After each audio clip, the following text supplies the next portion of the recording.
YouTube, this is Bryn. Welcome back to my channel. If you're new here, go ahead and click that like, subscribe, and comment because we're already friends. So for today's video, you guys, I had a video idea from my good friends about talking about being in healthcare during this coronavirus. Obviously, you see that in the title. For those who don't know, I am a CNA. I've been a CNA the last 5 years. I love it very much. It's very demanding in a lot of ways, and I actually have a video for that if you want to go into my videos. Like the pros and cons about being a CNA is what I did during the video. But yeah, this video I am going to be talking about the coronavirus, being in healthcare, what my nursing home is doing to try to prevent this virus from spreading inside the nursing home. And so yeah, I hope you guys like this video. Alright friends, so I have like a little piece of paper that I kind of jotted down everything so I could tell you guys what exactly we are doing, so you kind of get an idea of how it is in the healthcare side regarding a nursing home and CNAs.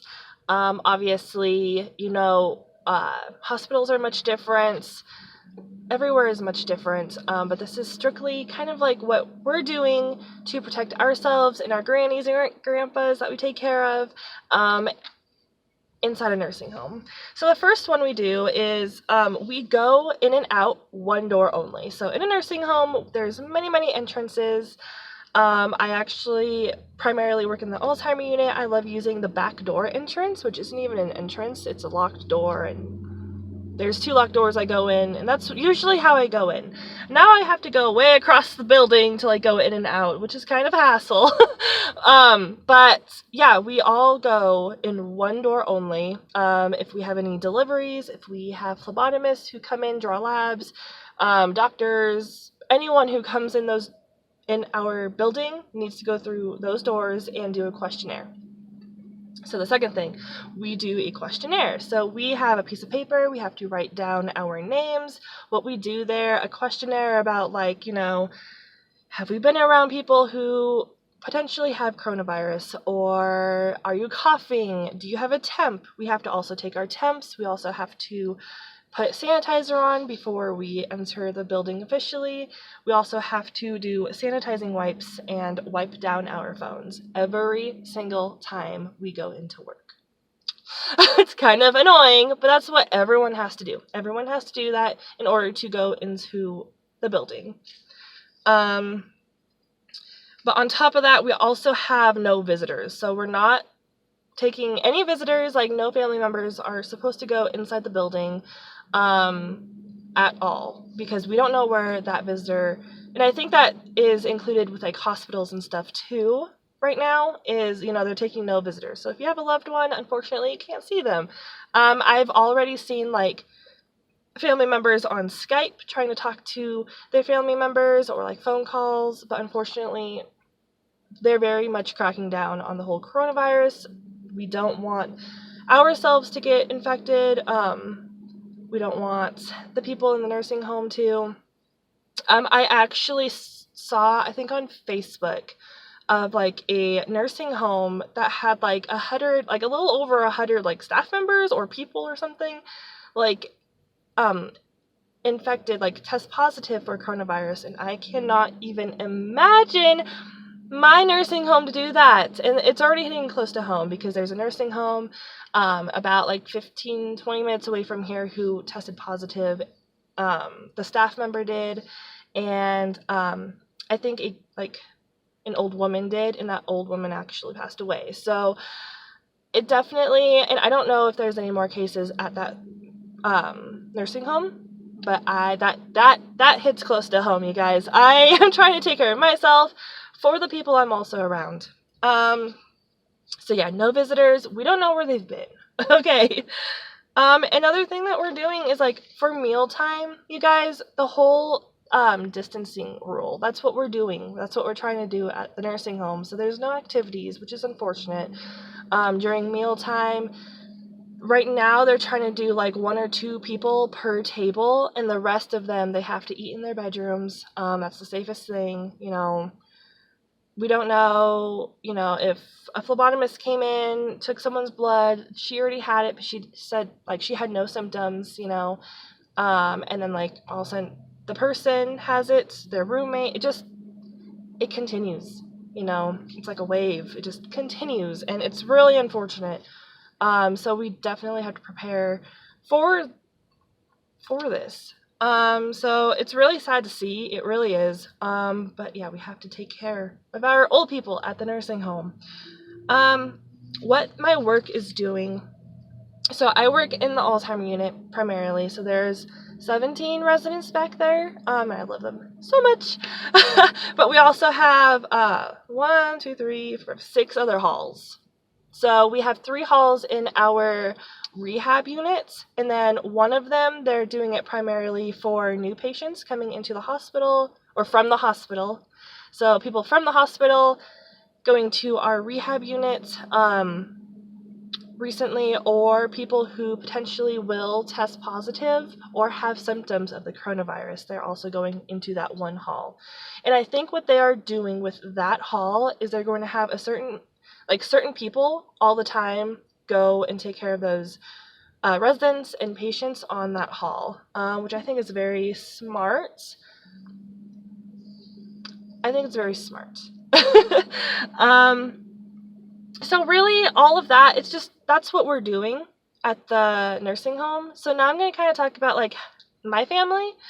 My parents are over 60, a little over 60. My dad does have diabetes.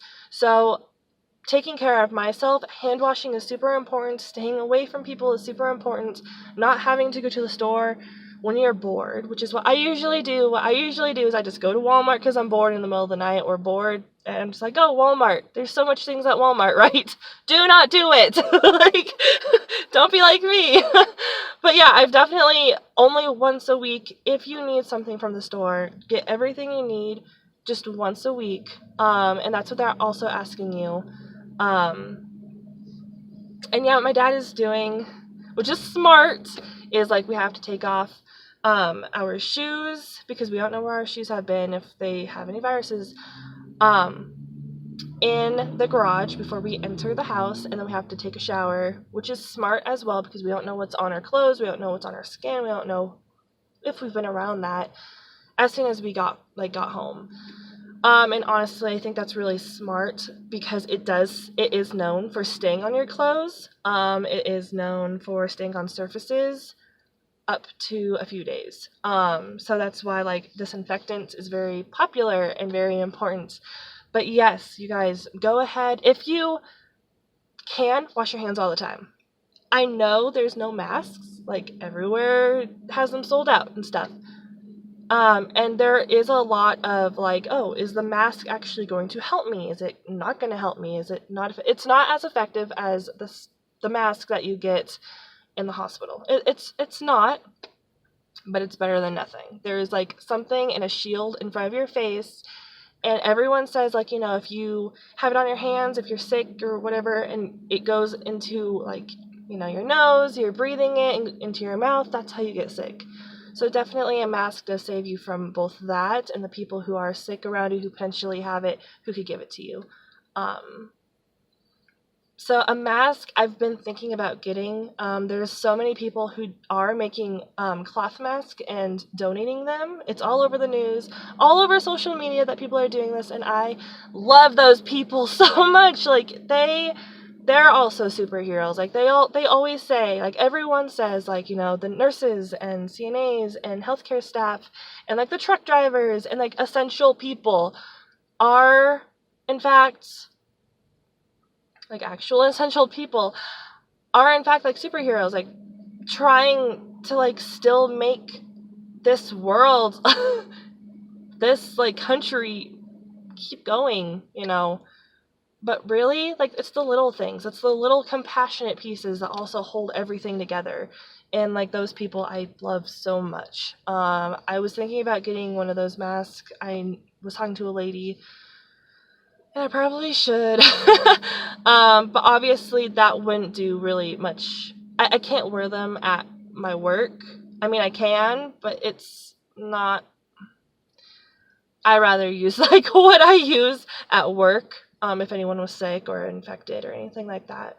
But they're really cute though. They have different designs. But really, okay, all in all, it is 10 minutes. But that is what I, a healthcare worker, am doing for myself and my family to not get them sick, and what the nursing home and kind of healthcare in general are doing, the precautions they're taking behind the scenes to not spread this virus any further than it should. You know, as soon as everyone kind of steps in and gets out of their comfort zone and doesn't go freaking out here like I'm doing. By the way, I have groceries, so I had to. I had to leave, I promise.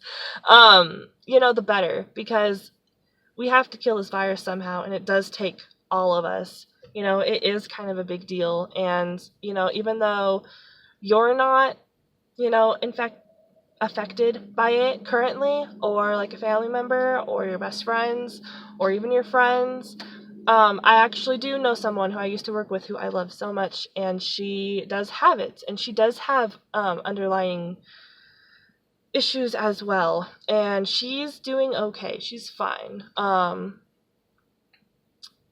But yeah, that alone hits close to home as well. So just be cautious, you guys. Wash your hands. Stay away from people.